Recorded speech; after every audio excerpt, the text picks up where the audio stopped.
நாமம் மையப்படுவதாக. ஆசீர்வதிக்கப்பட்ட நல்ல நாளுக்காக கர்த்தருக்கு நன்றி செலுத்துகிறேன். கடைசி நாட்களிலும் கடைசி நாட்கள் வந்திருக்கிறோம். ஆமென். கடைசி நாள் அல்ல, கடைசி நாளிலும் கடைசி நாள். ஆமென். காரணம், தேசத்தின் நிலைமைகள் அப்படித்தான் போய்கொண்டிருக்கிறது. ஆமென். மனிதர்களுக்குள்ளே தெய்வ பயம் இல்லை.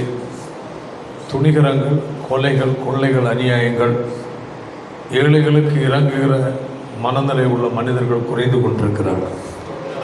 அப்படிப்பட்டதான கொடூரமான ஒரு காலத்தில் நாம் வந்திருக்கிறோம். அல்லேலூயா, பிரைஸ் தி லார்ட். கஷ்டப்பட்டு உழைத்தாலும் வெயிலும் மழையிலும் நனைந்து கஷ்டப்பட்டு உழைத்தாலும் உழைத்ததை நிம்மதியாக வைத்து அனுபவிக்கவும் மக்களுக்கு முடிவதில்லை. ஆமென். அவ்வளோ தூரம் ஒரு மோசமான ஒரு காலகட்டத்தில் நாம் வந்திருக்கிறோம். ஆமென். இவைகள் கூப்பிட்டு தெரிவிப்பது என்னவென்றால், ஆமென், நாம் இந்த உலகத்திற்கு உரியவர்கள் அல்ல. ஆமென். இந்த உலகம் நமக்கு நிரந்தரமான வாழ்வை கொடுப்பதில்லை. Praise the Lord. ஆமென். ஒரு காலத்தில் மனிதன் பணம் பணம் என்று ஓடுகிறான். என்று பணத்தை சம்பாதித்தவனுக்கு நிம்மதி இல்லை, பணத்தை சேர்த்து வைத்தவனுக்கு ஒரு வாழ்க்கை சரியில்லை. அல்லேலூயா. மிகவும் ஒரு கொடிதான ஒரு காலகட்டத்திலே நாம் வந்திருக்கிறோம். Price the Lord. இதன் ஆண்டவர் சொன்னார், இந்த உலகத்தில் உங்களுக்கு என்ன உண்டு? உபத்திரவம் உண்டு, ஆனாலும் திடன் கொள்ளுங்கள். ஆமென். உலகத்தில் என்ன உண்டு? உபத்திரவங்கள் உண்டு. பாடுகள், நெருக்கங்கள், உபத்திரவங்கள், வேதனைகள் நிறைந்ததான ஒரு உலக வாழ்க்கை. அல்லேலூயா. ஆனால் ஒரு தேவனுடைய பிள்ளைகளுக்கு இந்த உலகத்தில் நாம் வாழ்கிற நாட்களில் நமக்கு இருக்கிற பெரிய ஒரு நம்பிக்கை என்னவென்றால், ஆமென், அல்லேலூயா, எனக்கு சர்வ வல்லமையுள்ள ஒரு தேவன் இருக்கிறார். மட்டுமல்ல, எனக்கு அவர் ராஜ்யத்தை கர்த்தர் ஆயத்தப்படுத்தி வைத்தார். அவரை நம்புகிற அவருடைய பிள்ளைகளை கர்த்தர் கைவிடாத ஒரு தேவன். ஆமென். இந்த நாட்களில் கர்த்தருக்காக உண்மையாய் கர்த்தரை சேவித்து கர்த்தருக்கு ஜீவிக்கிற தேவனுடைய பிள்ளைகளை கர்த்தர் ஆசீர்வதிப்பார். ஆமென். அவர்களுக்கு தேவன் பாதுகாவலாயிருப்பார். அவர்களுக்கு அவர் ஆறுதலை அளிப்பார். அவர்களுக்கு கர்த்தர் சமாதானத்தை கட்டளையிடுவார். ஆமென். உலகத்திற்காக கிறிஸ்துவை பின்பற்றுகிறவர்கள் வெட்கப்படுவார்கள். ஆமென். உலகத்திற்காக கிறிஸ்துவை பின்பற்றுகிறவர்கள் என்ன செய்வார்கள்? வெட்கப்படுவார்கள். காரணம், உலகம் ஒரு மனிதனுக்கு திருப்தியையும் வாழ்வையும் கொடுப்பதில்லை. ஆமென். அது ஒரு தற்காலிகமான ஒரு திருப்தி, தற்காலிகமான ஒரு சமாதானமே தவிர நிரந்தரம் அல்ல. ஆமென். ஆனால் நிரந்தரமானதை கொடுக்கிறது நம்முடைய ஆண்டவராய் இயேசு. ஆமென்.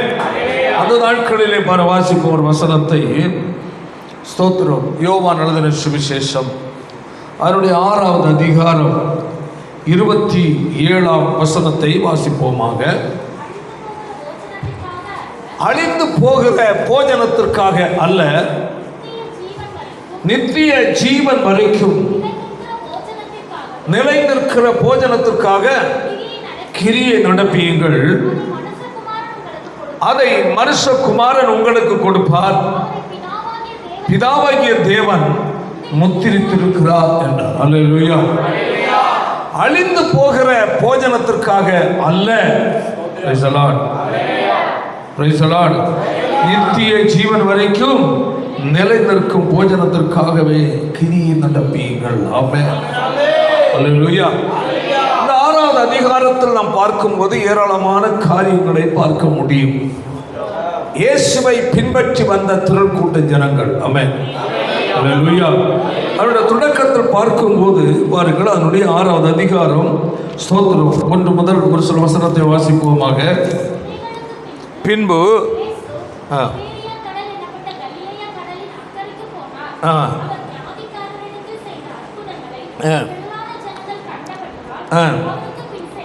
இயேசுவுக்கு பின் செல்லுகிற ஒரு திரள் கூட்ட ஜனங்கள். ஆமென். இயேசு எங்கு சென்றாலும் ஒரு திரள் கூட்ட ஜனங்கள் உண்டு. ஹல்லேலூயா. அவர்கள் ஆண்டவரிடத்தில் நன்மையை பெற்றுக் கொள்வதற்காக கடந்து வந்த ஒரு பெருக்கூட்டமாகத்தான் அங்கு காணப்பட்டது. கர்த்தருக்கு ஸ்தோத்திரம். அவர்கள் வியாதிக்காரரிடத்தில் செய்த அற்புதங்களை திரளான ஜனங்கள் கண்டபடியினால் அவரை பின்பற்றினார்கள். இயேசு இருக்கிற இடத்தில் அற்புதம் இருக்கிறது. ஆமென். ஆமென். அவர்களுக்கு அநேக நன்மைகளை இயேசு செய்து கொண்டிருக்கிறார். இதனால் திரள் கூட்ட ஜனங்கள் இயேசுவை பின்பற்றினார்கள். அதனால் சொல்லப்பட்டிருக்கிறது, அவருக்கு பின் சென்றார்கள்.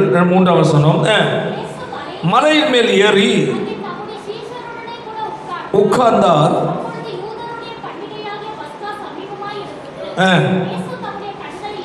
கண்களை ஏறெடுத்து திரளான ஜனங்கள் தம்மிடத்தில் வருகிறதை கண்டு நோக்கி, இப்பொழுது என்னவென்றால் அவர்களுக்கு ஆகாரம் கொடுக்க அவர் முற்படுகிறார். ஆமென்.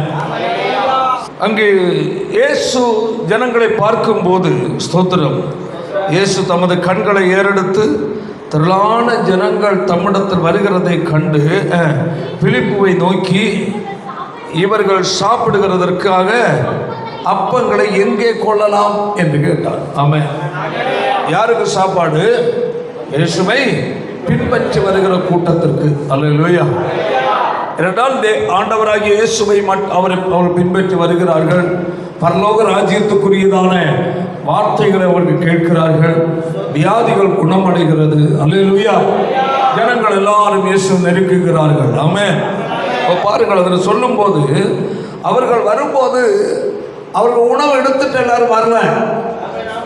இயேசுவை பின்பற்றி போற ஜனங்கள் தங்களுக்குரிய சாப்பாடே மறந்து போறாங்க. ஆமென். அல்லேலூயா. ஏன் அவ்வளவு அற்புதங்கள் அவர்களுக்கு நடக்கிறது. ஸ்தோத்திரம். பலதரப்பட்ட வியாதிகள் குணமாகிறது. சப்பானிகள் நடக்கிறார்கள்.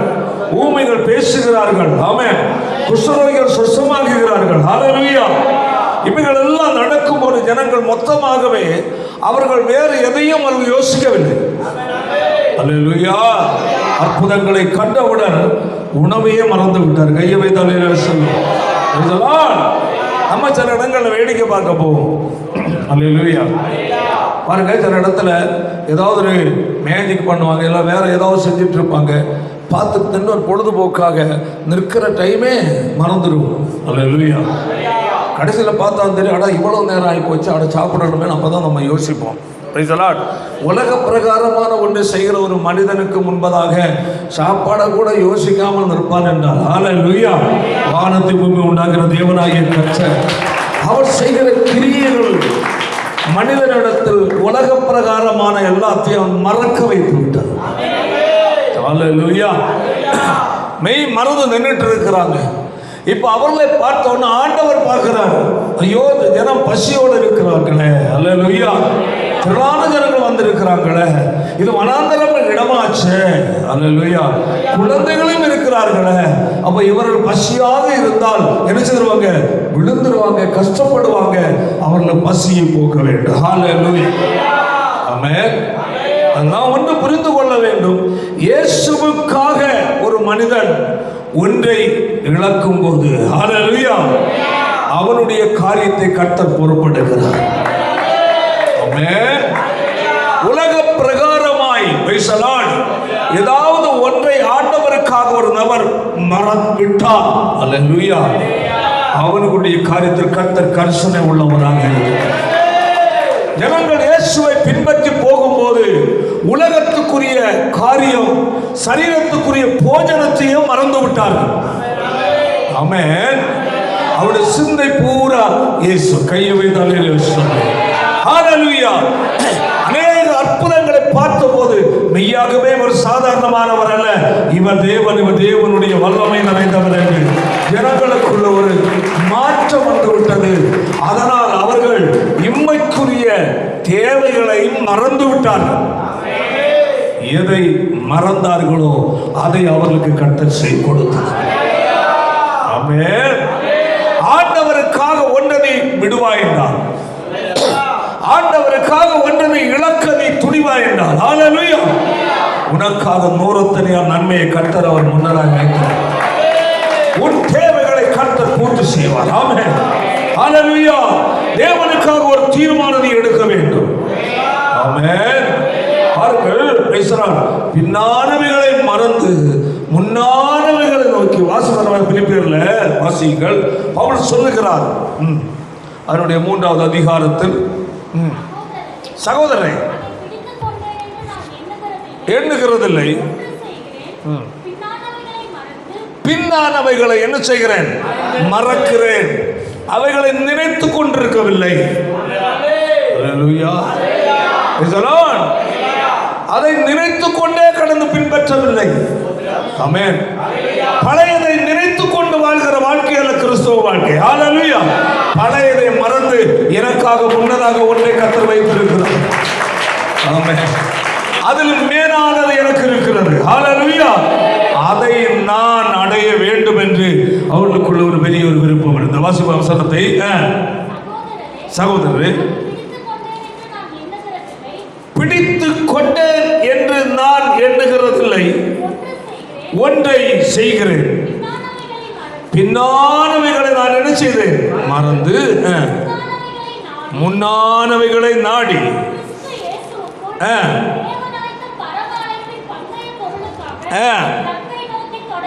ஆமென். ஹல்லேலூயா. அந்த இடத்துல ஒரு பாய் ஒரு முறை அந்த வாய்ஸ் வாசிப்போம். பிடித்து கொண்டேன் என்று எண்ணுகிறதில்லை, அடைந்து விட்டேன், பெற்றுக்கொண்டேன், எனக்கு எல்லாம் தெரியும் என்று எண்ணவில்லை. 14 நிருபங்களை எழுதின பவுல் அல்லேலூயா தன்னை தேவன் முன்பதாய் வறுமையாக்குகிறார். அல்லேலூயா. எனக்கு எல்லாம் தெரியும், எல்லாம் அடைந்து விட்டேன் என்று அவர் நினைச்சவில்லை, நினைக்கவில்லை. கையவை தலையிலே அவர் தன்னை வறுமையாக்குகிறார். தனக்குள் தெரியும், அறிந்திருக்கிறேன், அல்லேலூயா, என்னால் இதை செய்ய முடியும் என்று அவர் நினைக்கவில்லை. அல்லேலூயா. தன்னை வெறுமையாக்கி எப்படி ஒன்று செய்கிறேன், பின்னானவைகளை, அல்லேலூயா, பழையதை, கையை தலையிலே சொல்லும், முன் இருந்ததை, ஆமென், நான் மறந்து, அல்லேலூயா. அடுத்தது முன்னானவைகளை, அப்ப அதை பார்க்கலும் மேன்மையானது எனக்கு இருக்கிற கைகளை தள்ளிமையும். கிறிஸ்தவ வாழ்க்கை, ஆமென், இம்மைக்குரிய வாழ்க்கையில் நிற்பதல்ல. அல்லேலூயா. உலகத்துக்குரிய காரியத்தில் மட்டும் மனது வைத்து வாழ்வதல்ல கிறிஸ்தவ வாழ்க்கை. அல்லேலூயா. இது தூர பார்வை. ஆமென். எனக்காக ஒரு இடம், எனக்காக ஒரு ஆசீர்வாதம், எனக்கு ஒரு மேன்மையான ஒரு வாழ்க்கை, ஆவிக்குரிய வாழ்க்கையை தேவன் வைத்திருக்கிறார். அதை நான் அடைய வேண்டும் என்று அதற்காக தொடரும் போது, ஹல்லேலூயா, உன்னுடைய வாழ்க்கை பயணத்தில் என்ன செய்ய வேண்டுமோ அதை அதனதன் வேளையிலே கர்த்தர் செய்வார். ஆமென். அனாந்தரம் என்று பாராமல், ஹல்லேலூயா, இயேசு இருக்கிற இடத்துல தேடி சென்ற ஜனங்களை, ஆமென், அவர் வறுமையாய் விடவே இல்லை. ஹல்லேலூயா. இயேசுவை பின்பற்றி நீ போகும்போது, ஆமென், எல்லா ஆதரவுகளும், எல்லா உதவிகளும், எல்லா உத்தாசைகளும் எல்லாம் விலகலாம். ஆனாலும் நீ நம்பி போகிற ஆண்டவர் உன்னை நடுவழியில விடுகிறாரே, அவன் அல்ல. ஆமென். ஆமென். ஆமென்.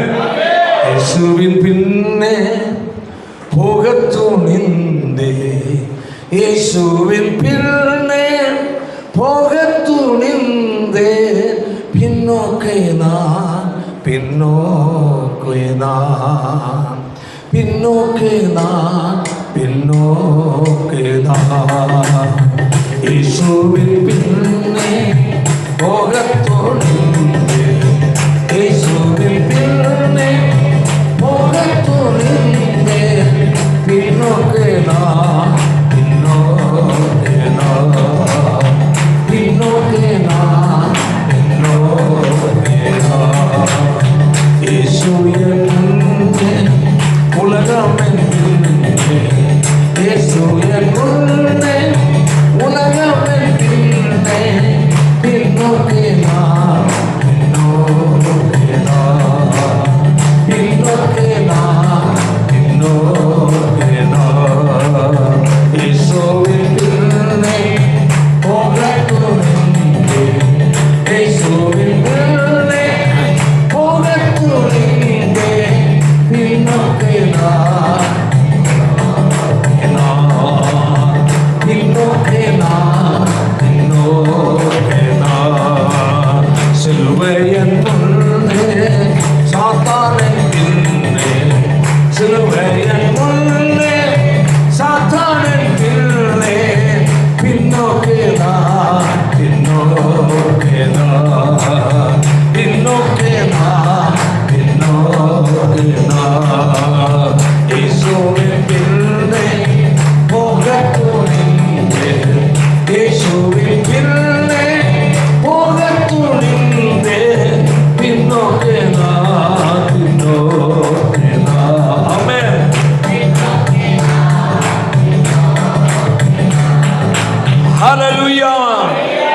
இயேசுவுக்கு பின்னதாய் ஆமென் நான் புறப்பட்டிருக்கிறேன். ஆமென். என் பயணம் அந்த உலகத்துக்குரிய பயணம் அல்ல. ஹல்லேலூயா. என்னை மறுகரையில் கொண்டு சேர்க்கிற ஒருவன் என்னோடு கூட இருக்கிறார். படகுல யாருறாங்க? இயேசுவும் சீசர்களும். ஹல்லேலூயா. இயேசு படகில் பின்னதாக அவர் நித்திரையாயிருந்தார். ஆமென். இது சொல்லுகிறது நடுக்கடலில் கடல் ஆழத்தில் போகும்போது ஆமென் கடல் கொந்தளித்தது. ஆமென். காற்று வீசினது. ஆமென். கடுமையான காற்று. ஆமென். படகு கவிழ்ந்து விடுமோ என்று நினைக்கத்தக்க நிலை உள்ளதான காற்று வீசினது. ஆமென். இயேசுவை கூப்பிட்டார்கள். ஆமென். இயேசுவை எழுப்பினார்கள். ஆமென். என்று சொல்லுகிறது இயேசு எழுந்தார். காற்று கடலை அதட்டினார். ஆமென். அமர்ந்தது. இயேசு கூப்பிடும் ஒரு வார்த்தை சொன்னார்கள், அக்கறைக்கு போகலாம். எங்க போகலாம்? மறுகரைக்கு போவோம். ஆமென். நம்மை கர்த்தர் அழைத்தது. ஹல்லேலூயா. நமக்காக ஒரு மறுகரை ஆயத்தமாயிருக்கிறது. ஆமென். நமக்காக ஒரு மறுகரை ஆயத்தமாயிருக்கிறது. அந்த இடம் அசைவில்லாத ராஜ்யம். கரங்களை தட்டி கர்த்தர் மகிமைப்படுத்துவோம். அசைவில்லாத ராஜ்யம் ஆகிய ஒரு மறுகரை நமக்காக ஆயத்தமாயிருக்கிறது. ஒன்று புரிந்து கொள்ள வேண்டும். இந்த உலகமாகிய சமுத்திரத்தில் ஆமென் வாழ்க்கை ஒரு படகாய் கடந்து சென்று கொண்டிருக்கிறது. அல்லேலூயா. Praise the Lord. உலகம் ஒரு சமுத்திரமாக இருக்கிறது. உலகம் ஒரு கடலாக இருக்கிறது. ஆமென். சமுத்திரம் என்றால் படகுக்கு எதிரான என்ன இருக்கும்? அலையும் வரும். அடுத்தது என்ன வரும்? காற்று வரும். ஆமென். Praise the Lord. Praise the Lord. அல்லேலூயா. நம்மை கர்த்தர் அழைத்தது எங்கே என்றால் மறுகரைக்கு போவதற்கு. நம்மை கர்த்தர் அழைத்தது எதற்கா என்றால் அந்த பரலோகமாகிய உன்னதமான ராஜ்யத்தை செல்வதற்காக. ஆமென். வாழ்க்கை படகில் நாம் மட்டுமல்ல, நம்மோடு கூட நம்மை அழைத்த கர்த்தரும் உண்டு. வாழ்க்கை படகில் நம்ம ரட்சித்த கர்த்தரும் பயணிக்கிறார். அல்லேலூயா. நான் ஒன்று புரிந்து கொள்ள வேண்டும். இந்த உலகமானது ஒரு சமுத்திரம். ஆமென். உலகத்தில் சமுத்திரத்துக்குள் எப்படி கொடூரமான பிராணிகள் இருக்கிறதோ, அல்லேலூயா, அதுபோல இந்த உலகத்திலே கொடூரமான மனிதர்கள் உண்டு. ஆமென். கொடூரமான வல்லமைகள் உண்டு. ஆமென். அல்லேலூயா. நமக்கு எதிராக செயல்படுகிற வல்லமைகள் உண்டு. ஆமென். சமுத்திரத்துக்குள்ள கடலுக்குள்ள பதுங்கி கிடக்கிறது போல. ஸ்தோத்திரம். ஸ்தோத்திரம். இந்த உலகத்துல உலகமாகி இந்த கடல்ல நல்லவன் என்று சொல்லுகிறதான அநேக போலிகள் உண்டு. நேர்மையானவன் என்று சொல்லுகிற நிலையில் வார்த்தை சொல்லுகிற மனிதர்கள் பதுங்கி இருப்பார்கள். அல்லேலூயா. மனிதர்கள் மூலமாய். ஆமென். ஆமென். மற்றும் பல நிலையில் நமக்கு போராட்டம். தேவனுடைய பிள்ளை ஒன்று புரிந்து கொள்ள வேண்டும். ஆமென். வாழ்க்கை படகில் இயேசு இருக்கிறார். சத்தமா சொல்ல, வாழ்க்கை படகில் இயேசு இருக்கிறார். ஆமென். அவர் என்னோடு கூட இருக்கிறது வரையிலே. ஹல்லேலூயா. காற்று அடித்தாலும் சரி, கடல் பொங்கினாலும் சரி, ஆமென், என் படகை அவர் அமிழ்ந்து போக விட மாட்டார்.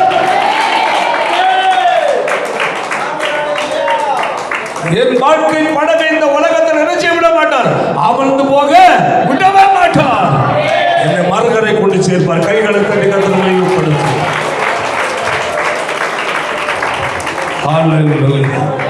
ஹல்லேலூயா. இதிலும் மேலானது. ஆமென். ஆமென். நான் என்ன செய்யவில்லை, பிடித்துக் கொண்டேன் என்று எண்ணமில்லை. வாசிப்பர் வசனத்தை விழிப்பில்லை.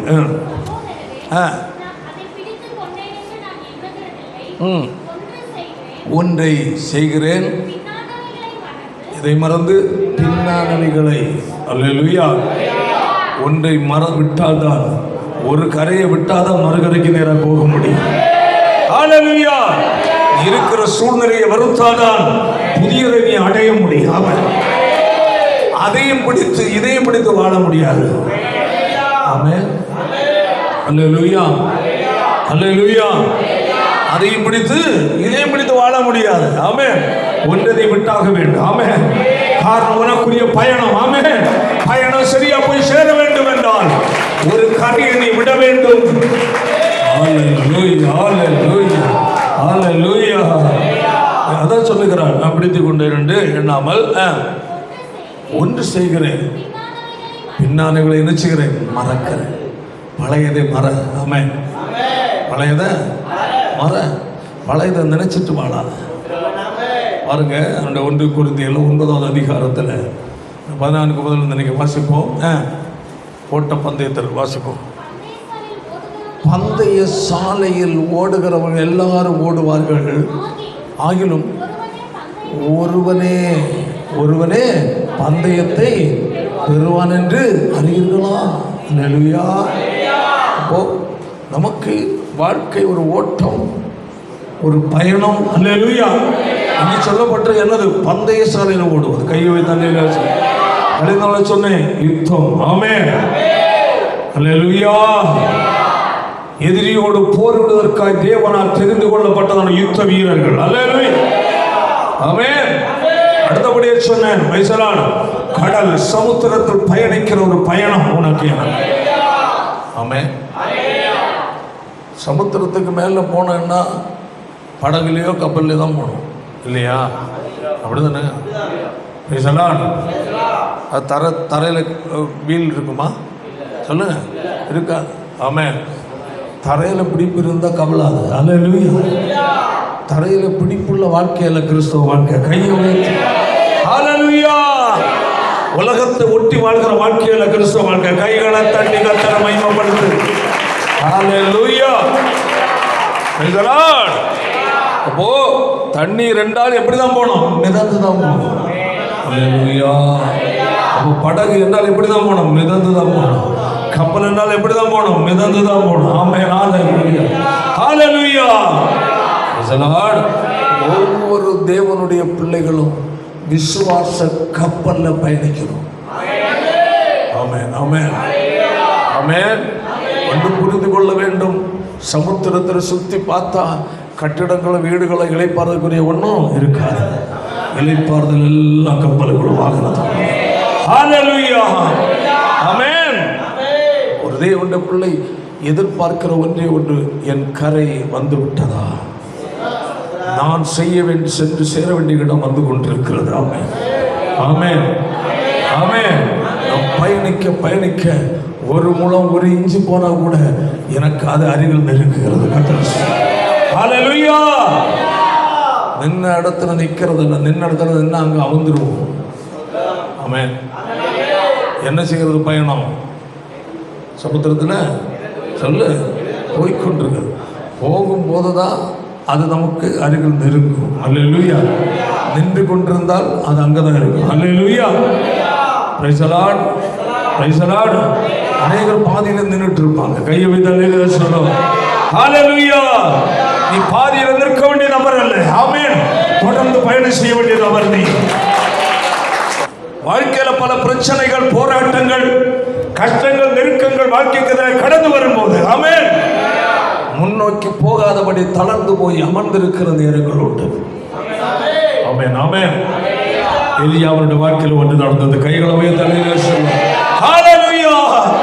எலியா சோர்ந்து போய் ஒரு சூறை செடியை கொண்டு போய் படுத்துக் கொண்டார்.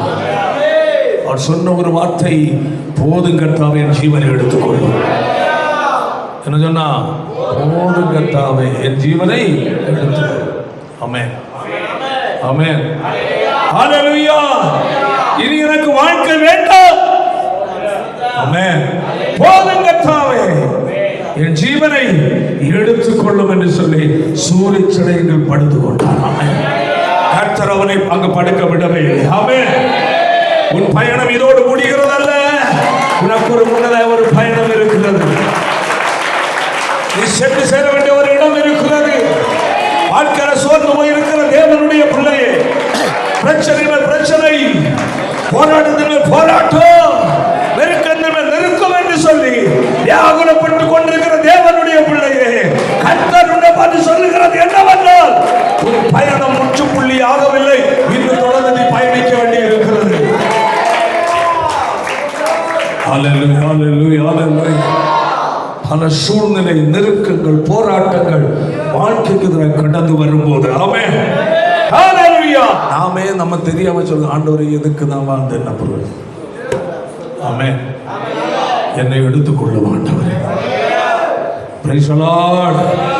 அநேக தேவனுடைய பிள்ளைகளுடைய வாழ்க்கை அப்படிதான். ஆமென், ஆமென். நன்றாய் கர்த்தருக்காய் வாழ வேண்டும், கர்த்தருக்காய் கனி கொடுக்க வேண்டும், கர்த்தருக்காய் செயல்பட வேண்டும், நன்றாய் ஜெபிக்க வேண்டும், ஆமென், கர்த்தர் உண்மையா இருக்க வேண்டும் என்று நாம் வாஞ்சிக்கும் போதுதான் சத்துருவுக்கு பிரச்சனை கொண்டு வைத்துக் கொள்ளுகிறார். அல்லேலூயா. நம்முடைய உற்சாகத்தை தணிக்கிற அளவில், நம்முடைய வாஞ்சையை தடுக்கிற அளவில், நம்முடைய ஓட்டத்தை தடுக்கிற நிலையில், ஹல்லேலூயா, குடும்பத்தார் மூலமா இருக்கும், சொந்த பந்துக்கள் மூலமா இருக்கும், தன் வீட்டார் மூலமா இருக்கும். அல்லேலூயா. ஒன்று புரிந்து கொள்ள வேண்டும். கையை உயர்த்தி அல்லேலூயா சொல்றோம். ஹல்லேலூயா. உன்னோடு கர்த்தர் இருக்கிறார் என்பதை சத்துரு அறிந்து கொண்டார். உன்னோடு கர்த்தர் இருக்கிறார் என்பதை சத்துரு அறிந்ததனால் உனக்கு எதிராக நின்று கொண்டிருக்கிறார். ஆமென், ஆமென், ஹல்லேலூயா. உன்னோடு கர்த்தர் இருக்கிறார், நீ கர்த்தருடைய பிள்ளை, நீ தேவனால் தெரிந்து கொள்ளப்பட்ட நபர் என்பதை, ஆமென், சத்துருவாகிய சாத்தான் அடையாளம் கண்டு கொண்டால், ஆமென், உன்னை முன்னோக்கி போக விடாதபடி தடுப்பதற்கு என்ன செய்யணுமோ எல்லா வேலையும் செய்வான். ஆமென். காய்க்கிற மரத்துல தான் என்னது, கல் விழும். வெறும் மரத்தில் விழுமா? உன்னில் ஒரு பலன் உருவாகிறது என்பதை பிசாசு பார்ப்பான். ஆமென். எல்லா தேவர்களை புரிந்து கொள்ளணும். அல்லேலூயா. உன்னில் பலன் உண்டாகிறது, நீ தேவனால் தெரிந்து கொள்ளப்பட்டவர், உன்னை கொண்டு தேவன் சில காரியங்களை செய்ய திட்டம் வைத்திருக்கிறார் என்பதை யார் அறிவார்? சாத்தான் புரிந்து கொள்வார். இயேசுவை அழிக்க திட்டம் போட்டான். ஆமென், ஆமென். பாருங்க, மத்தேயு 1வது அதிகாரத்தில் என்ன சொல்லப்பட்டிருக்கிறது? ஒரு இயேசு என்று பெயரிடுவாயாக, பாவங்களை நீக்கி ரட்சிப்பார். ஆமென், அல்லேலூயா. அல்லாஹ் சொல்லு, கையை வைத்து உணர்ந்தியா, என்ன செய்வார்? பாவங்களை நீக்கி ஜனங்களை ரட்சிப்பார். அவர் ரட்சகர். அல்லேலூயா. ரட்சகர் என்பது வெளிப்பட்டது. அல்லேலூயா. தீர்க்கதரிசனம் யார் கவனிக்கிறார்? சாத்தான். இயேசுவின் மேல் சத்துரு கண் வைக்கிறான். அல்லேலூயா. இவர் எதற்கு வந்தவர்? ரட்சிக்க வந்தவர். ஆமென். யோவான் சொல்லுகிறார் 1வது அதிகாரத்தில், யோவான் 1ல் என்ன சொல்லுகிறார்? வாசிப்போ. தன்னிடத்தில் வர கண்டு உலகத்தின் பாவத்தை சுமந்து தீர்க்கிற தேவ ஆட்டுக்குட்டியார். அல்லேலூயா. ஐயவே தல்லேலே. தீர்க்கதரிசிகள் அடையாளம் கண்டு கொண்டார்கள். ஆமென். சத்துருவும் அடையாளம் கண்டு கொண்டார். ஆமென், ஆமென், ஆமென். அங்க புரிந்து கொள்ளணும். அல்லேலூயா, அல்லேலூயா. இயேசு எப்ப ரட்சகர் என்று சத்துரு அடையாளம் கண்டு கொண்டானோ, அல்லேலூயா, அல்லேலூயா. இயேசு எப்ப உலகத்தின் பாவத்தை சுமந்து தீர்க்கிறவர் என்று சத்துரு புரிந்து கொண்டானோ, அல்லேலூயா, அதிலிருந்து இயேசுவுக்கு எதிராக சத்துரு அதிகமாக செயல்படார். ஆதியாகமம் 1வது அதிகாரத்தில் சொன்ன வார்த்தை நிறைவேறுது. அவரின் தலையை நசுக்குவார். ஆமென், ஆமென். சத்துரு கவனிச்சுட்டே இருக்கிறான். ஆமென்.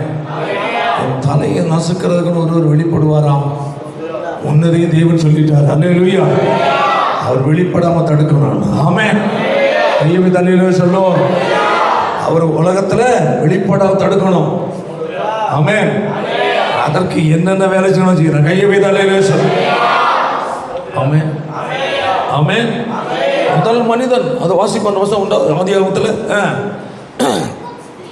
உனக்கு ஸ்திரீக்கும் உன் வித்துக்கும் அவள் வித்துக்கும் அவர் உன் தலையை நசுக்குவார்.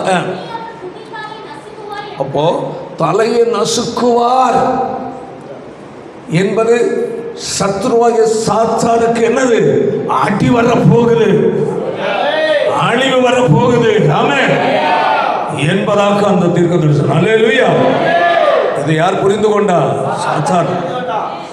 ஆமென், ஆமென். அப்ப இவரை என்ன செய்யணும்?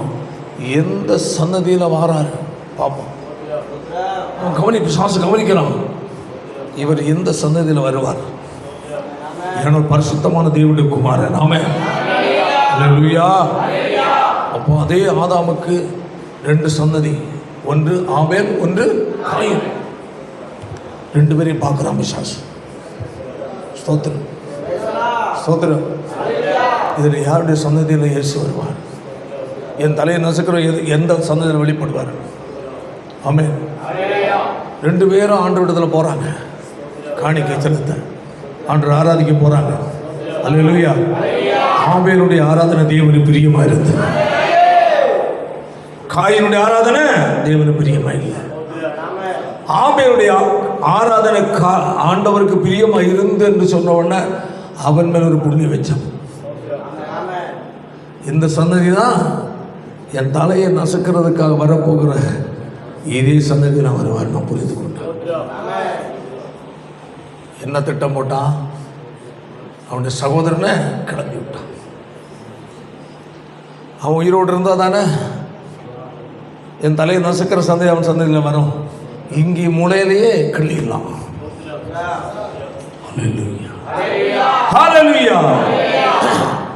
அந்த சத்துரு என்ன செய்தான்? காயினுக்குள்ள என்ன கொடுத்த? ஒரு எரிச்சல். என்னது? எரிச்சல். யார் மேல? சகோதரன் மேல. ஆமென், அல்லேலூயா. ஏன்னா தேவன் அவனை நீதிமானாய் பார்க்கிறார், அவனை அங்கீகரித்தார். வேதம் சொல்லுகிறது, ஆபேலையும் அவன் காணிக்கை கர்த்தர் அங்கீகரித்தார். காணிக்கை மட்டும் அங்கீகரிக்கல, ஹல்லேலூயா, காணிக்கை செலுத்துறவனை கர்த்தர் அங்கீகரித்தார். இதுல ஒரு ரகசியத்தை மட்டும் சொல்றோம். நீ செலுத்துகிற காணிக்கையா இருந்தாலும், அல்லேலூயா, உன்னை கர்த்தர் அங்கீகரிக்கவில்லை என்றால் அந்த காணிக்கை வேஸ்ட்.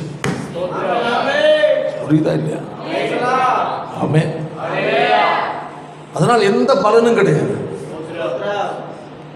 அது புதிய பல அழகா வருகிறது. எப்படி கொடுக்கணும்? மனப்பூர்வம். எப்படி? உற்சாகத்தோடு. கூட்டு கூட்டு கூட்டுன்னு சொல்றதுனால இல்லை, அது கொடு இது கொடு, ஏன் கொடுக்கல, அப்படி இப்படி சொல்றதுனால. வசனத்தை ஏன் போதிக்கிறாள் என்றால் அவர்களுக்குள் தெளிவடை வெட்டும் என்று தான் போதிப்பது. அல்லேலூயா. கட்டாயத்தினால் அல்ல. ஆமென். எப்படியா? மனப்பூர்வம். அந்த 2 பேர்ல யாராக மனப்பூர்வ சிந்தை, ஆண்டவர் மேல் உண்மையான பரிசுத்த சிந்தையோடு தேவன் விரும்புகிற சிந்தையில் செலுத்துகிறான்னு பார்க்கும்போது, அல்லேலூயா, ஆபேல் வர. ஆமென். அவனையும் அவன் காணிக்கை தேவன் அங்கீகரித்தார். காயின் அவன் காணிக்கை தேவன் என்ன செய்யல? அங்கீகரிக்கவில்லை. இப்போ சத்துருடைய திட்டம் அங்கு வெளிப்பட ஆரம்பிக்கிறது. அல்லேலூயா. யாரை தூண்டி விடுறான்? சகோதரனை தூண்டி விடுறான், எரிச்சல் கூடுறான். 2 பேரும் தனியா இருக்கும்போது, அல்லேலூயா, யாரை கொல்றான்? தேவனால் அங்கீகரிக்கப்பட்ட மனுஷனை கொலை செய்யறான். இப்ப சத்துரு பெரிய சந்தோஷம். ஆமென், அல்லேலூயா. அப்படா, ஒரு வேலை முடிஞ்சு. தேவன் சர்வ வல்லமை உள்ளவர். அடுத்த கர்த்தர் என்ன சேர்த்து கொடுக்கிறார். கையை வைத்தாலே சத்துரு எவ்வளவு அழிக்க திட்டம் போட்டாலும், அல்லேலூயா, தேவனுடைய திட்டத்தை அழிக்க முடியாது. ஆமென், அல்லேலூயா. அப்படியே வருதையா. அப்படியே அழகாக அந்த அந்த இயேசு கிறிஸ்துவோட பிறப்பின் பரம்பரை அந்த சன்னதியை குறித்து நீங்கள் படிச்சிங்கன்னு வச்சுக்கிடுங்க. ஆமென். மத்தேயுல பார்க்கும்போது ஆபிரகாமின் சன்னதின்னு ஆரம்பிக்கும். அப்படியே ஆரம்பிக்குது 1வது அதிகாரத்தில் ஆபிரகாமின் குமாரன். ஓகே, லூக்காவில் எடுங்க. லூக்காவில் எப்படி ஆரம்பிக்குது?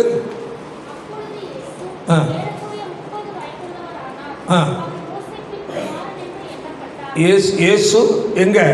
யோசேப்பின் குமாரன் என்று. நல்ல மத்தேயுல என்ன சொல்லியிருக்கு? ஆபிரகாமின் குமாரன். இங்க லூக்காவில். அப்போ மத்தேயுல மேலே இருந்து எப்படி வருது? கீழே நிற்க வருது. லூக்காவில் கீழே இருந்து மேலே நீ போகுது. சொல்ல புரியுதா இல்லையா? நல்ல கவனிக்கணும். இதாக வேதத்தை நம்ம புரிந்து கொள்ளணும். அல்லேலூயா. அதை படித்தாலே மகிழ்ச்சியாக கையை வைத்தாலே. மத்தேயுல ஆபிரகாமிட்டே வராரு கட்டாமே. ஆனால் எங்க லூக்காவில் இயேசுகிட்ட ஆரம்பிச்சு ஆதாமிட்ட கொள்ள முடியுது. கைகளை தட்டி ஹல்லேலூயா பாருங்க. அப்படியே இயேசுவின் பிறப்பு, இயேசுவின் அது யோசேப்பின் குமாரன் என்று எண்ணப்பட்டார் சொல்லி அடுத்தது ஏலியின் குமாரன் குமாரன் குமாரன் எவ்வளோ அழகாக போகுது பாருங்க. அது அப்படி ரிவேஸில் போகுது. ஹல்லேலூயா. இந்த இதை படிச்சே ஒருவர் ரட்சிக்கப்பட்டான். ஆமென். ஐயா, நம்ம வேதம் கட்டுக்கதை அல்ல, அது சரித்திரபூர்வமானது. சில உதவாத கம்பெனிகள் எல்லாம் அதிகமான எழுதுனான். டேய், எழுதுன படியடா. இதே மாதிரி சரித்திரம் தலைமுறையாக வம்சமாக பிரிச்சு ஏதாவது புத்தகத்தில் இருக்கா? உலகத்தில் அநேக வேதங்கள் உண்டு. எந்த வேதத்திலையும் வம்சமாய் தலைமுறையாக எதிரே சுட்டி காட்டவில்லை. என் அப்பனுடைய வேதத்தில் மட்டுமே தான் தலைமுறையாக வம்சமாய் பிரிக்கப்பட்டது. எண்ணாகமத்தை எடுத்து படி, நாளாகமத்தை எடுத்து படி. அங்க யாருடைய மகன் யாருடைய அங்க இருக்கும். ஆதியாகமத்தை படி 5வது அதிகாரத்தில் அங்க யாரை பெற்றான் யாரை பெற்றான் அங்க இருக்கும். யார் எத்தனை வயசு வரை உயிரோடு இருந்தாலும் சொல்லப்பட்டிருக்கும். எவன் சொல்லுவான்? எந்த புஸ்தகம் சொல்லும்? அவன் ஆண்டோடைய வேதம் உண்மையானது. ஆமென். அல்லேலூயா. அவரே சொல்ற, எனக்கு அப்பனையும் தான் தெரியும், அதுக்கு அவங்களுக்கு தெரியாதுன்னு. அப்ப நம்ம யாருக்கும் ஒரு சில தலைமுறை தான் நான் தெரியும். என்னுடைய அப்பா பேர் தெரியும். ஓகே, அதை நம்ம மாறாமல் சொல்லிடுவோம். தாத்தா பேர் சொல்லுவோம், கேப்ரியல். ஓகே, ஏன்னா அப்போ தாத்தா பேர். அவரை பற்றி அதுக்கு அப்புறம் உள்ள தெரியாது. எந்த பிரியல்னு வச்சாங்கன்னு தெரியாது. ஸ்தோத்திரம். அப்போ நான் என்ன சொல்கிறேன்னா, நமக்கு குறிப்பிட்ட சில இவனாவது பல 2 சொல்லிட்டான். இனி அப்புறம் நீ போய் கேட்டுட்டு வா, லிஸ்ட் எடுத்துட்டு. அப்போது அந்த தலைமுறைகள் நமக்கு தெரியாது. ஆனால் என் ஆண்டுடைய வேதத்தில் ஹல்லேலூயா முதல் மனிதனாக ஆதாம் முதல் ஆமென் இயேசு கிறிஸ்து வரையிலேயும் ஆமென் கரங்களை தட்டி கர்த்தரை மையப்படுத்தும். வம்சமாக கர்த்த சொல்லியிருக்கு. அப்போ இந்த வேதம் 100க்கு 100 சரித்திரபூர்வமான உண்மை. இன்னும் நீங்கள் இந்த எண்ணாகமத்திலையும் நாளாகமத்தில் இவங்களெல்லாம் போனீங்கன்னா நிறைய பெயர்கள் சொல்லப்பட்டு ரொம்ப கஷ்டமாக இருக்கும். பைபிள் அப்படியே படிச்சுட்டு வருவோம். இந்த பேரா, ஐயோ இதை யாரார முடியும், சரி புரட்டி விடு. ஆனால் அதை படிக்கணும். இதில் என்னுடைய ஆவிக்குரிய சிநேகிதர் நம்ம ஜான்முத்தையான ரொம்ப நல்ல மைனூட்டான சிந்தை உள்ளவர். வேறு எடுத்தாருன்னா அது எங்கெல்லாம் போகுதுன்னு கரெக்டாக சொல்லுவார். அவ்வளோ வேத பண்டிதர் அவர். அல்லேலூயா. அந்த இழப்பு எனக்கு பெரிய இழப்பு. கர்த்தருக்கு ஸ்தோத்திரம். சரி, அப்போ பாருங்கள், வேதம் அவ்வளவு தூரம் யார் என்ன சொன்னாங்க. இப்போ வேதத்தை பற்றி யார் என்னென்னமோ பேசுகிறான். ஐயோ உன் வாயில் வந்ததை நீ பேசுடா, ஆனால் என் அப்பனுடைய வேதம் உண்மையான சத்தியம். அதை யாரும் என்ன செய்ய முடியாது, மாற்ற முடியாது.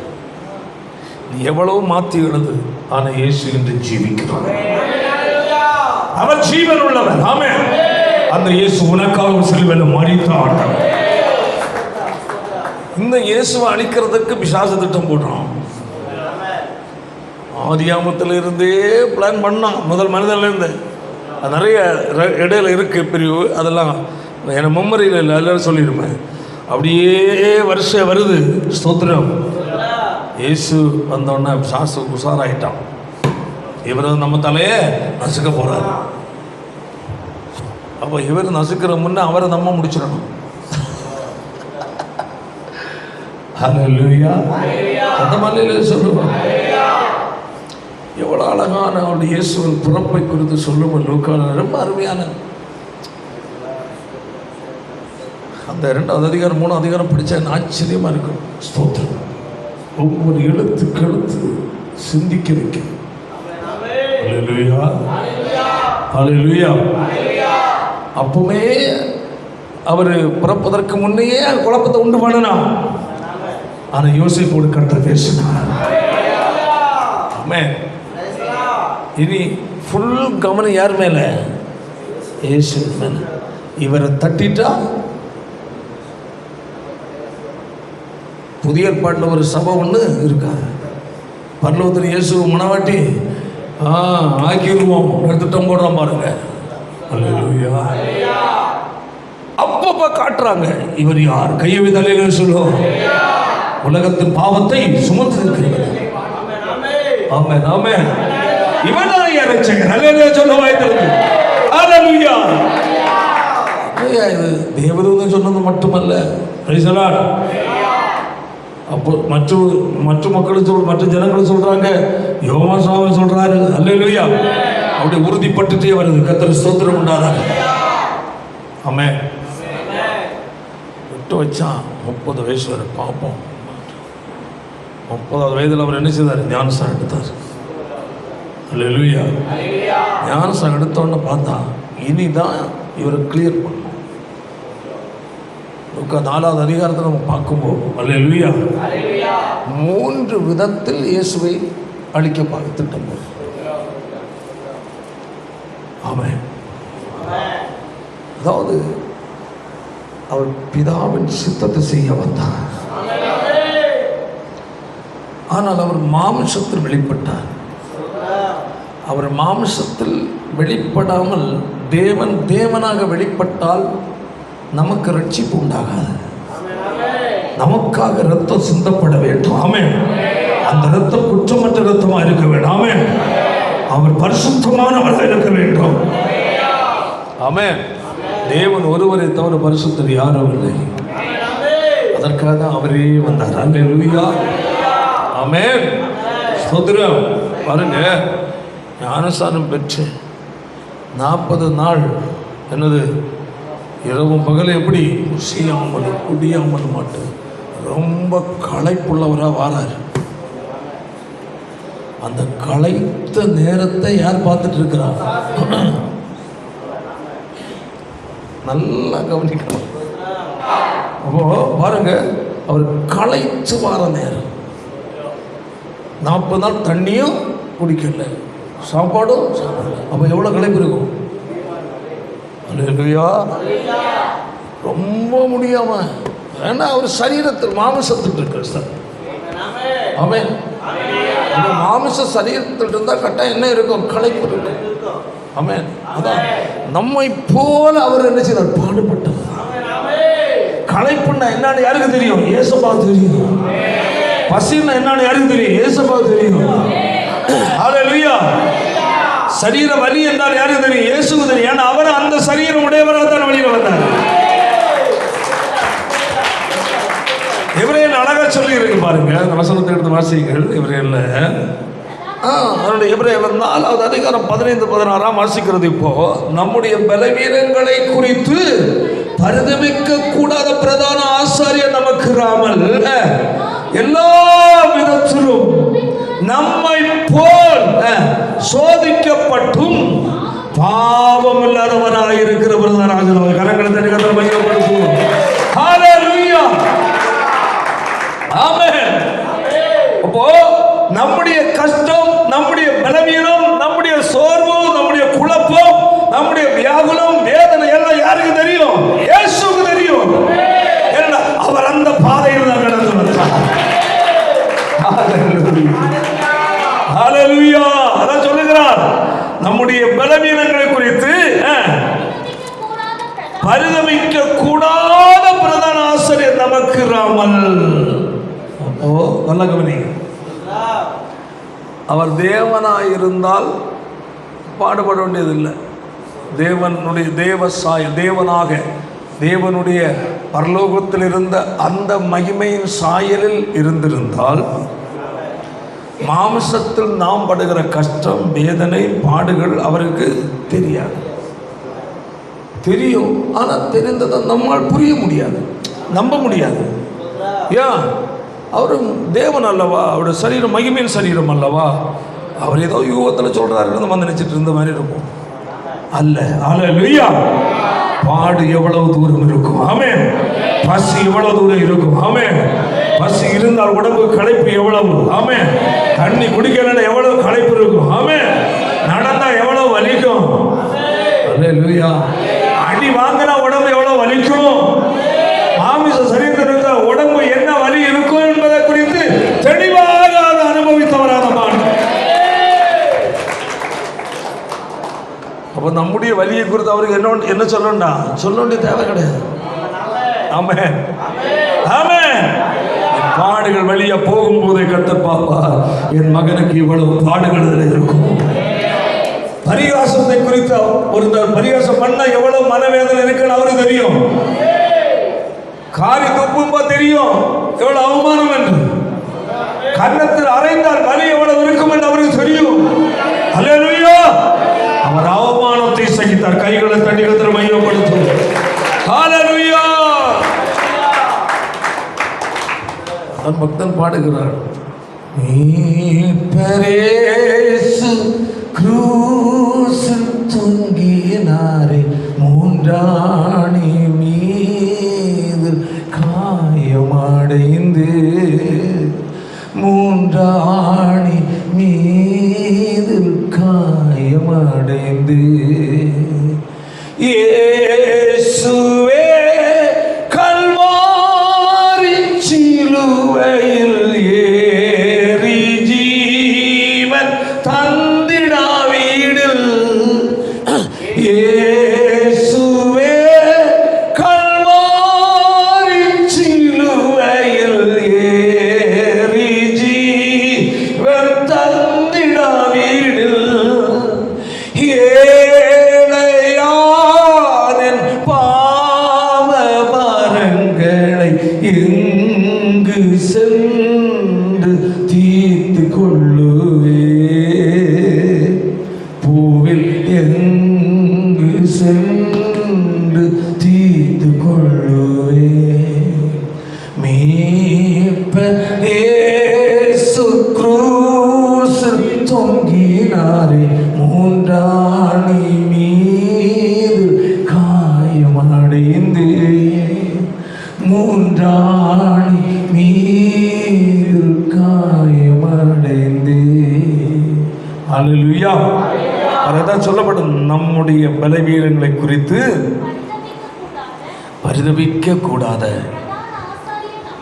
பிரதான ஆசாரியன் நமக்கு ராமல். எல்லா விதத்திலும் நம்மை போல சோதிக்கப்பட்டும் எப்படியா பாவம் இல்லாதவராய் இருக்கிற பிரதான ஆசாரியரே நமக்கு இருக்கிறார். ஆமென். அடுத்த வசனம், ஆதலால் இரக்கத்தை பெறவும் ஏற்ற சமயத்தில் சகாயம் செய்யும் கிருபையை அடையவும் தைரியமாக கிருபை செய்த கடவுள். அப்போ எல்லா சூழ்நிலை மத்தியிலையும் இயேசுவை சேர, அவரோடு பேச, அல்லேலூயா, அவரிடத்தில் செபிக்க, நம்முடைய வேதனையின் துக்கத்தை அவர் அறிந்தவராக தந்திருக்கிறார். அல்லேலூயா, அல்லேலூயா. அப்போ சரீரத்தில் அவர் இருக்கும்போது தண்ணி குடிக்காம இந்த எவ்வளவு சரீரம் பலவீனம் இருக்கும், சாப்பிடாம இந்த பசினா எவ்வளவு கஷ்டம் இருக்கணும் அவருக்கு தெரியும். அதாக்கும் அங்க அவரை தேடி வந்தவங்களுக்கு ஐயோ இவனுக்கு ஏதாவது கொடுக்கணுமே நான் கவலைப்பட்டார். அல்லேலூயா. நீ கஷ்டப்படுகிறாய் என்றாலே உன் கஷ்டத்தை அவர் அறிகிறவர். ஆமென். அல்லேலூயா. ஐயோ நான் பாடுற கஷ்டத்தை ஆண்டவர் பார்க்கவே இல்லை. தோத்துறேன் தோத்துறேன். ஆண்டவரே உன் கண்ணே இல்லையா சொல்றீங்களா இல்லையா? உமக்கு கண்ணே இல்லையா ஆண்டவரே? சிலவங்கெல்லாம் ஜெபம் பண்ணும் ஆண்டவர் திட்டுறது. உன் காது இல்லையா? நான் படுகிற கஷ்டத்தை பார்க்கறது இல்லையா? ஐயோ தோத்துறேன். இவனோ வட்டிக்கு பணம் வாங்கிட்டு கட்ட முடியலன்னு கஷ்டப்பட்டான். இவன் வட்டிக்கு என்ன பண்ணான்? பணம் வாங்கினான். தேவையில்லாத காரியத்தை ஆசைப்பட்டு வாங்கணும்னு ஆசைப்பட்டு வட்டிக்கு வாங்கினான். உனக்கு இருந்தது போதுமில்ல, அதை வச்சு வாழ்க்கையை ஓட்டிருக்கலாம். இல்லை நீ வாங்கினது எது அதிக ஆசைப்பட்டாலும் வாங்கின. இப்போ வட்டி கட்டப்படியே வட்டி கொடுத்தவன் வந்து நிற்கிறான் களத்தை பிடிக்கிறதுக்கு. ஜோம் பண்ணி பார்த்தான், அது அப்படியே இருக்குது, நம்ம காரியம் நடக்கலை. அப்போல்லாம் ஆண்டவர்கிட்ட போய் துக்கப்பட்டு இருக்கேன், திட்டுறான். நம்ம ஆண்டவர் சொன்னாரா? இல்லை. அப்போ ஒவ்வொரு தேவை வரும்போது நம்ம என்ன செய்கிறோம்? நம்முடைய கையில் இருப்பதை வைத்து வாழாமல், அல்லேலூயா, வேறு ஒன்றை கடனாக அல்ல இன்ட்ரெஸ்ட்டுக்காக வாங்குவதற்கு நம்ம போகிறதுனால என்ன நடக்கிறது? நம்ம சிக்கலில் மாட்டுகிறோம். சிக்கலில் மாட்டும்போது என்ன வருது? மன உளைச்சல் வருகிறது. அவர்கள் டார்ச்சர் பண்ணும்போது ஒரே கஷ்டம். நாளை காலையில் எந்திரிச்சோன்னு வந்து நிற்பானே, என்ன முட்டி போட்டாலும் அவன் வந்து நிற்பான் கண்ணு முன்ன. முழங்கால் படிக்கிட்டு ஏசப்பான்னு கூப்பிட, ஏசப்பா இல்லை அங்கே யார்? வட்டி பணம் கொடுத்தான். இப்போ அவனை முன்ன விட்டாங்க ஜெபம். யாரை முன்ன விட்டு ஜெபம் பண்ண வேண்டியது? ஆண்டவர் முன்ன விட்டு ஜெபம் பண்ண ஜெபத்தை இப்போ யாரை விட்டு? வட்டி கொடுத்தவர் நிற்க முன்ன. இப்போ அவனாக இவனுக்கு இயேசு பேசுகிறார். ஜெபம் பண்ணி அவனை நினச்சே ஜெபம். அவனை குடும்பத்தையும் நினச்சிருப்பான், அவன் பிள்ளைகளையும் நினச்சிருப்பான்.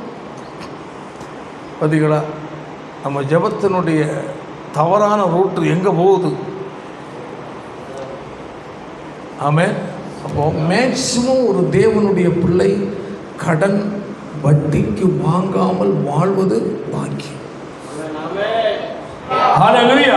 இந்த விஷயத்தில் தேவனுடைய பிள்ளை எப்படி இருக்கணும்? ஞானமாக இருக்க வேண்டும். ஓகே, அப்போ நாம் முறையாக பிரச்சனை வந்தால் உண்மையாகவே நாம போய் மாட்டாமல், நாம போய் சிக்கல் விழாம, நமக்கு சத்துரு மூலமாக வந்த சதி என்றால் ஜெபிக்காமே கத்த விடுதலை கொடுப்பான். அல்லேலூயா. சரி, அப்போ எல்லா சூழ்நிலைகள் மத்தியிலையும் நம்முடைய ஆண்டவர் என்ன செய்தவர்? பலவீனங்களை குறித்து என்ன செய்கிறவர்? பரிதபிக்க கூடாதவர் அல்ல, பரிதபிக்க கூடியவர். ஆமென். தமிழ் சொல்லுவோம். சரி, இந்த இப்படிப்பட்ட நிலையில் அவர் பசியை குறித்து தெரியும், தாகத்தை குறித்து தெரியும், சரீர களைப்பு என்றால் தெரியும், பலவீனம் என்றால் தெரியும், வலி என்றால் தெரியும், எல்லாம் தெரிந்தவர். அல்லேலூயா. அப்போ இவருக்கு இப்போ 40 நாள் முடிஞ்சோடனே இவருக்கு என்ன தேவை? சாப்பாடு தேவை. யார் பார்க்குறான்?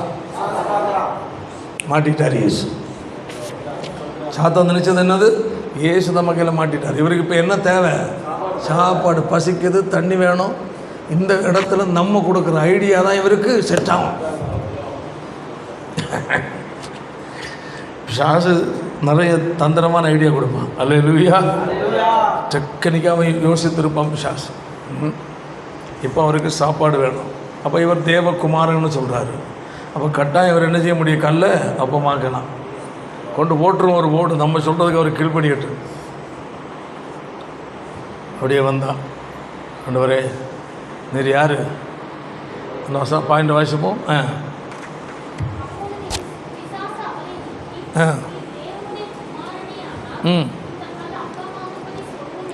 என்ன போட்டுட்டா ஒரு பேர்? நீர் தேவனுடைய குமாரன் சொல்லிட்டான் அவனே. இப்போ அந்த இடத்துல என்னன்னா ஒரு பெருமை வருது, பெருமை உண்டாகிற வேடம் அது. என்ன பாஸ்டர் நீங்களாம் அப்படி இப்படி? ஆமாம், நடு தூக்கி நெஞ்சு தூக்குற மாதிரி. பாஸ்டர்மாரை புகழ்த்திட்டாலே பாஸ்டர்மாரி என்ன ஆயிரும்? பெரிய தலைகரும் வந்துடும். ஒரு விசுவாசியை புகழ்த்திட்டா ஒரு சகோதரி பார்த்து, சிஸ்டர் உங்களை மாதிரி யாருமே இல்லை நடு சொல்லிட்டா போதும், அந்த சிஸ்டர் அதில் இருந்தே தலை சுத்து வந்துடும். சிஸ்டர் யாரையாவது ஒரு சகோதரி 2 சகோதரி மாதிரி சேர்ந்து புகழ்ந்துட்டா எப்போ பார்த்தாலும் அந்த புகழ்ந்த சிந்தையோடையே வாழ்ந்து நாசமாக போவாங்க. ஸ்தோத்திரம். அப்படி யாராவது உங்களுக்குள்ள அந்த குணம் இருக்கா? கவனம். மனுஷனால் வருகிற புகழ்ச்சி என்ன செய்யாத, நாடாத. உன்னை எண்ணெயை புகழ்றவன் தூக்கி கொண்டு டிச்சின்னு ஒன்று போட்டுருவான் நாளைக்கு.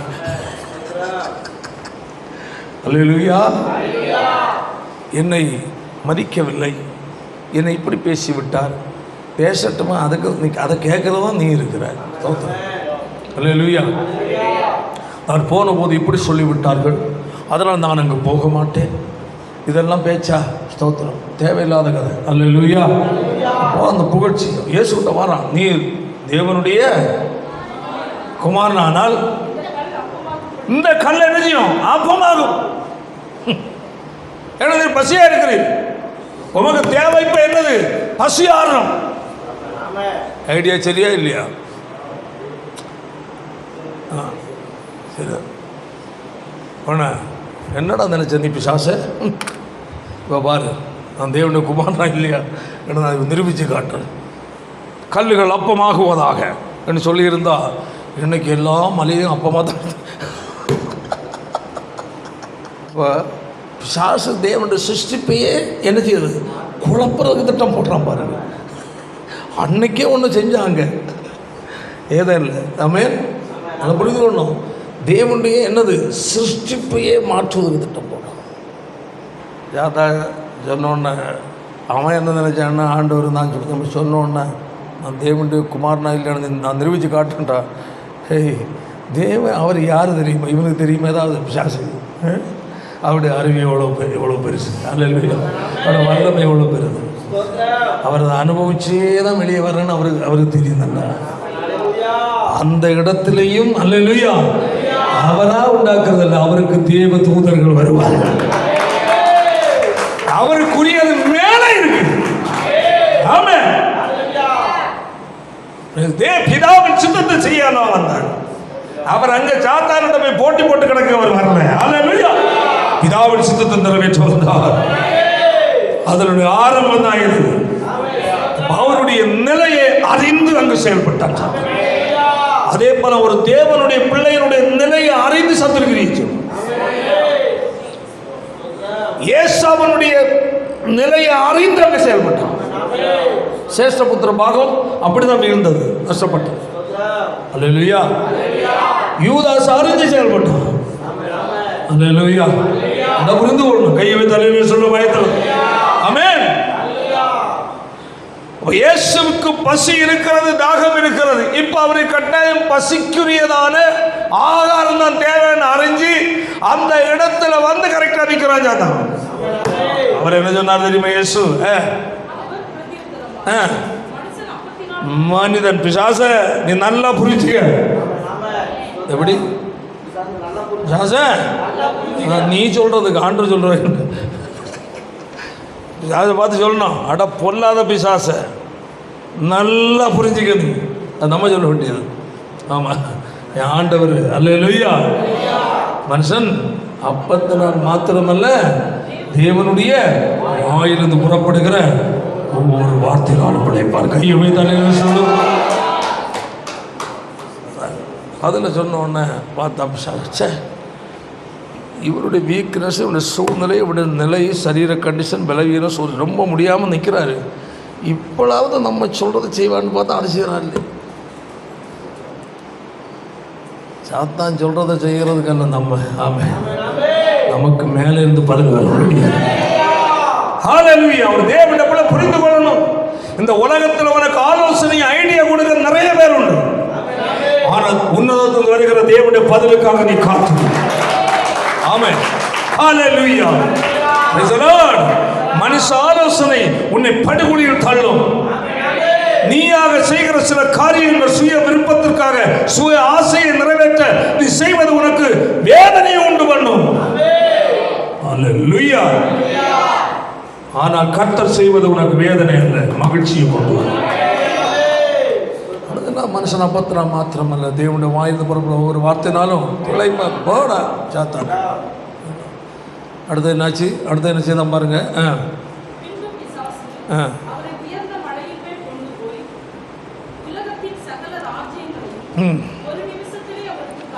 இப்போ அடுத்தது ஒரு வேலை செய்யறான் பாருங்க. அல்லேலூயா. உலகத்தை காட்டுறான். எதை காட்டுறான்? ஆண்டவர் உலகம் தெரியாதா? அவருக்கு தெரியும், அவர் செலுத்தவர் இல்லையா? அல்லேலூயா. ஆனாலும் அவருடைய ஆசையை தூண்டி விடும். என்ன ஆசை? உலக ஆசை. ஆமாம், நம்மகிட்ட பிசாசு எதை காட்டுவான் பாரு. அவ கொடுத்துரு பட்டு சேலையை பாரு, அவ கொடுத்துரு சுடிதாரை பாரு. ஆஹா, அவள் சுடிதாரில் பேண்ட் மாற்றி போட்டிருக்க பார்த்தியா? கால் கீழே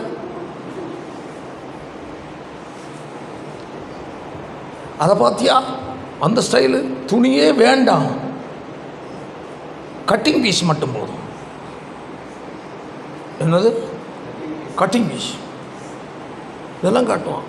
ஆமாம், இன்னும் கம்மி பண்ணு, வேண்டாம் டைட் பண்ணு, குனிய முடியாமல் டைட் பண்ணு, உட்காரக்கூடாது, உட்கார்னா சவுண்டு கேட்கணும், வயிறு வடிக்கிற சவுண்டு, தோத்துரும். சட்டையா? அப்படி இல்லை, ஸ்டைல் இன்னும் கொஞ்சம் தூக்கு. ஆண்களும் சரி பெண்களும் சரி வஸ்திரத்தில் கரெக்டு. வஸ்திரம் உன் சரீரத்தை என்ன செய்யுது? மறைக்கிறதுக்கு தான். அது மறைச்ச பிறவுள்ள ஸ்டைல் போதும். மறைக்காமல் ஸ்டைல் எதுக்கு? தோத்துரும். அல்லேலூயா. நீ சேரி கட்டினாலும் சரி, அல்லேலூயா, சுடிதார் போட்டாலும் சரி, வேறு என்ன போட்டாலும் சரி, தோத்துரும். அல்லேலூயா. எல்லாம் அது எதுக்கு தான்? உன்னுடைய சரீரத்தை என்ன செய்ய? மறைப்பதற்கு. ஆமென். மறைச்சதுனால் வருகிற ஸ்டைல் போதும். அதில் ஏன் மறைக்காம ஏன் ஸ்டைலு? தோத்துரும். தேவையா? தேவையில்லை. அல்லேலூயா. உலகம் என்பது உலகத்தில் நிறைய இருக்கு. அதாவது தேவையற்ற மாயைகள் நிறைந்து கிடப்பது தான் உலகம். ஆசா பாசம் நிறைந்து கிடப்பது உலகம். ஆமென். சிற்றின்பம் நிறைந்து கிடப்பது உலகம். அல்லேலூயா. அருவருப்புகள் நிறைந்து கிடப்பது உலகம். பணம் நிறைந்து கிடப்பது உலகம். பொருள் நிறைந்து கிடப்பது உலகம். ஒரு கதை சொல்ல வாசிப்போம். உயரமான நிறுத்தி பாருங்க. அந்த இடத்துல உலகத்தின் சகல ராஜ்யத்தையும் காட்டுறோம். கவனி, நல்லா கவனிங்க. இந்த இடத்துல அதாவது இப்போ இந்த மலையாளம் யார் நிற்கிறது? மலையாளம் யார் இதுன்னா உலகம் பூரா தெரியுமா? பின்ன இங்கே கடத்துவது தெரியும், இங்கே யாராவது ஆள் நிற்கிறது தெரியுமா? அதுவும் தெரியாது. அந்த பக்கம் உள்ளது தெரியும், அவ்வளோதான். ஆனால் உயரமான மலைக்கு மலை நிறுத்திட்டு எதெல்லாம் காட்டினானா? உலகத்தின் சகல ராஜ்யத்தை. புரியுதா இல்லையா? நான் புரிந்து கொண்டேன். எப்படி என்றால், உலகத்தின் சகல ராஜ்யங்களும் ஆண்டவருக்கு முன்னதாக வந்து போகிறது மாதிரி, அவருடைய கண்ணில் படுறது மாதிரி காட்டுறோம். ஏன்னா அவனுக்கு கொஞ்சம் சில்லற வெள்ளம் இருக்குல்ல, அதை வச்சு அவன் செய்வான்.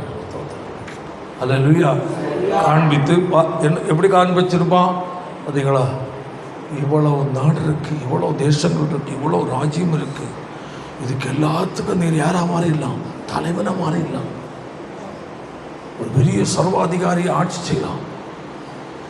பொண்ணு இருக்குது, பொருள் இருக்குது, அது இருக்குது, இது இருக்குது, எல்லாத்தையும் காட்டியிருப்பான். காட்டி அங்கே சொல்லியிருப்பான். காண்பித்து என்றால் அவன் வார்த்தையில் கட்டாயம் என்ன செய்திருப்பான்? விளக்கியிருப்பான், சொல்ல புரியுதா? சும்மா காட்டிட்டோம் காட்டல விளக்கியிருப்பான், கிளியராக எக்ஸ்பிளைன் பண்ணியிருப்பான். பிசாசு உனக்கு எக்ஸ்பிளைன் எப்படி பண்ணுவோம் தெரியுமா? உனக்கு ஒன்றை சொல்லி, எப்படி ரொம்ப வருமானத்தில் ரொம்ப கஷ்டமாக இருக்கிற ஒரு கோழி மட்டும் வாங்கி விடு, அந்த கோழி முட்டை போட பண்ணு, 10 முட்டை போட்டோன்னு வச்சுக்க. எக்ஸ்பிளைன் பண்ணுறது இது தவறு தான், இதை நான் சொல்லலை. ஆனாலும் அவன் பண்ணுறது இப்படி தான் செய்வான். நம்ம கவனத்தை பூரா முட்டைக்கு நேராக கோழிக்கு நேராக திருப்பிடுவான். அப்போ ஒரு வருஷத்தில் என்ன வச்சிடலாம், கோழி பண்ண வைக்கலாமா இல்லையா, ஐடியா கொடுக்குறான்.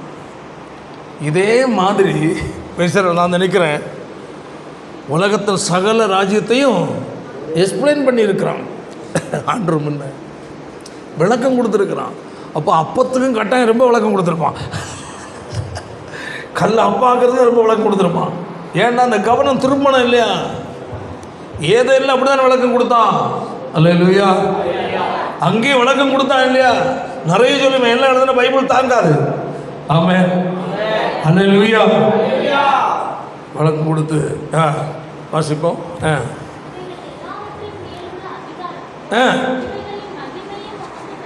தருவேன், எனக்கு ஒப்பு கொடுக்கப்பட்டு. பார்த்தீங்களா, உலகம் அதில் உள்ளதெல்லாம் யாரும் கண்ட்ரோல்ல இருக்கான், பிசாசு. அதான் ஆண்டவர் உலகத்தின் அதிபதி சொன்னார். அல்லேலூயா. அதான் விஷயம். எப்போ ஒப்பு கொடுக்கப்பட்டது? ஏதெல்லாம் வச்சே போச்சு. தேவனுடைய கட்டளை மீறினா அதிகாரம் மாறுச்சு. இவைகள் எல்லாவற்றையும் நீ ஆண்டுகொள் என்றாக்கும் யாரு சொன்னாரு? ஆதாமு சொன்னாரு. இப்போ ஆளுகையின் அதிகாரத்தை யாருக்கு வித்தான்? ஒரே பழத்திலே வித்து விட்டான் பிசாசுக்கு. அல்லேலூயா. அதான் விஷயம். எனக்கு இஷ்டமானவனுக்கு இதை கொடுப்பேன். கொஞ்சம் வேற ஒன்றும் இல்லை, என்ன செய்தால் போதும், ஒன்று அப்படியே நமஸ்காரம் பண்ணிட்டா போதும். இதெல்லாம் யாரையும் கொடுப்பேன், நம்ம எல்லோரும் பார்ட்னராக போகலான்னு. அடுத்தது அதுக்கு ஆண்டவர் என்ன சொன்னார்? போ சாத்தாரேன், அவ்வளோதான். ஒரே கடிந்து கொள்ளுதல். ஆமென். உன் தேவனாகிய அவர் ஒருவருக்கு ஆராதனை செய்வார் சொல்லி இருக்க. எப்படி உலகம் பணிகிறது? ஆமென். பணத்துக்காகவோ உலக ஆசீர்வாதத்திற்காகவோ யாருக்கு முன்னியும் நினைச்சாரு முழங்கால் படிக்கிடுவாங்க. அதை செய்வாங்க, இதை செய்வாங்க, அப்படி தரோம், இப்படி தரோம், ஆனால் இவ்வளோ கொடுத்துட்றோம், நீ மாறிக்க. அதுக்கு என்னுடைய பேரை எங்கே எழுதிரு? பரலோகத்தில் எழுதிருக்கு. அதை மாற்றி எழுத வல்லமையுள்ள அவர் ஒருவர் மட்டுமே. நான் என் தேவனை விட்டு விலகினா அவர் மாற்றி எழுதுவார், புழுதியில் எழுதி போடுவார். ஆமென். கர்த்தரை விட்டு விலகிறவனுடைய பேர் எங்கே எழுதப்படுமா? புழுதியில். புழுதியில். மோசே கேட்ட, ஆண்டவரே அப்படின்னா என்ன பேரை உங்களோட புத்தகத்தில் நீர் எழுதுன புத்தகத்தில் எடுத்து கிரிக்கிறேன். ஆண்டு சொன்னார், அதெல்லாம் என்னிட்ட சொல்லக்கூடாது, போடான்னு. எனக்கு விரோதமாக பாவம் சொல்கிற பேரை கிறுக்க வேண்டாம். கரெக்டாக சொல்லிட்டு அவர், நீ சொல்லி கிறுக்க முடியாது. அப்போ அவ்வளோ தூரம். ஏன்னா அவன் கர்த்தருடைய வீட்டில எல்லாம் உண்மை உள்ளவனாக இருந்தான். அல்லேலூயா. மக்கள் மேல் வைத்திருந்த மக்கள் செய்த ஒரு பயங்கரமான அந்த காரணத்தினால அவனை தாங்க முடியாமல் சொல்லிட்டான். அப்போ இப்படி இன்னும் ஒன்று, அந்த இயேசுவிடத்தில் வந்து சோதனையை வாசித்து முடிச்சிருவோம். கொண்டு போய்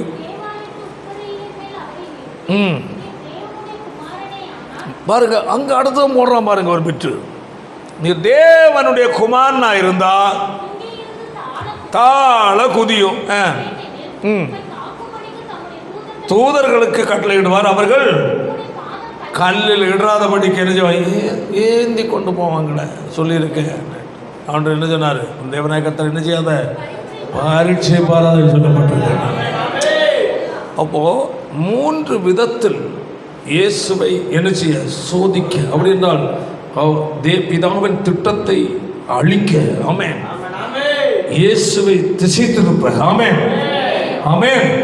உலகத்தின் பாவத்தை சுமந்து தீர்க்கிறவராக வந்தவரை ஹல்லேலூயா உலகத்திற்கு அடிபணிய வைப்பதற்காக திட்டம் போட்டார். இயேசு ஜெயித்தார். அதனால் நான் ஜெயம் கொண்டு ஆமென் என் பிதாவின் சிங்காசனத்தில் அவரோடு கூட உட்கார்ந்திருக்கிறது ஒரு ஜெயம் கொள்ளுகிறவன் எவனோ அவனு என்னுடைய சிங்காசனத்தில் என்னோடு கூட உட்காரும்படியான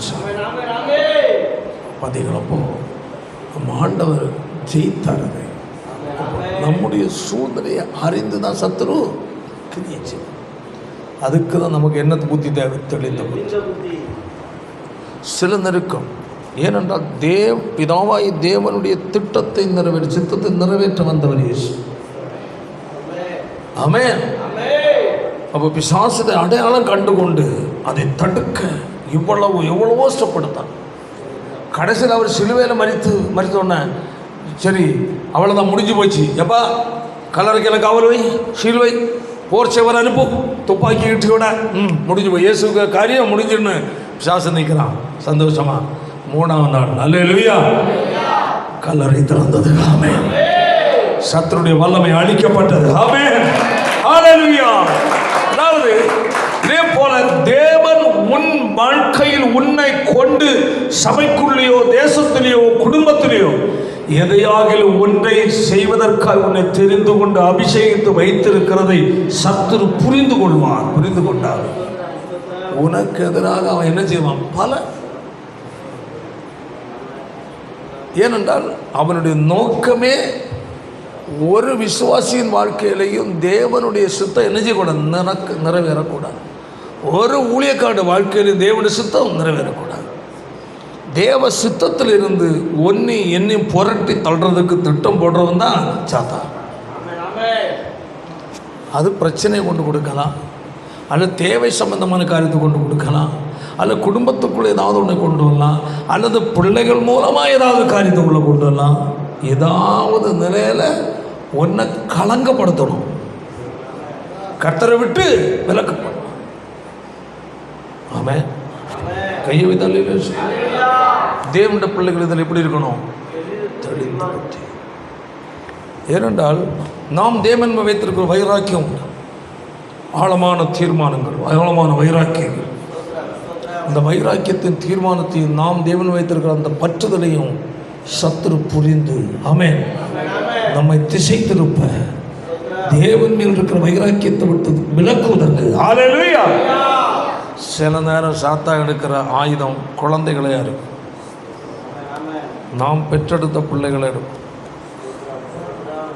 அதாக்கும் பிள்ளைகளை கவனம் வளர்க்கணும்னு நல்லா சொல்கிறது.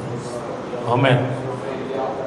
ஆண் பிள்ளை சரி பெண் பிள்ளை சரி கவனமாக வளர்க்கணும்னு சொல்லி காரணம், அந்த உன் பிள்ளைகளை கண்டு கொள்ளாமல் விட்டால் என் பிள்ளை வளருவான் என்று கண்டு கொள்ளாமல் நீ விட்டால் நாளைக்கு தேவனுக்கு உன்னை தேவனிடத்திலிருந்து பிரித்து உன்னை அந்நியனாய் மாற்றுவதற்கு உன் பிள்ளை தான் காரணமாக.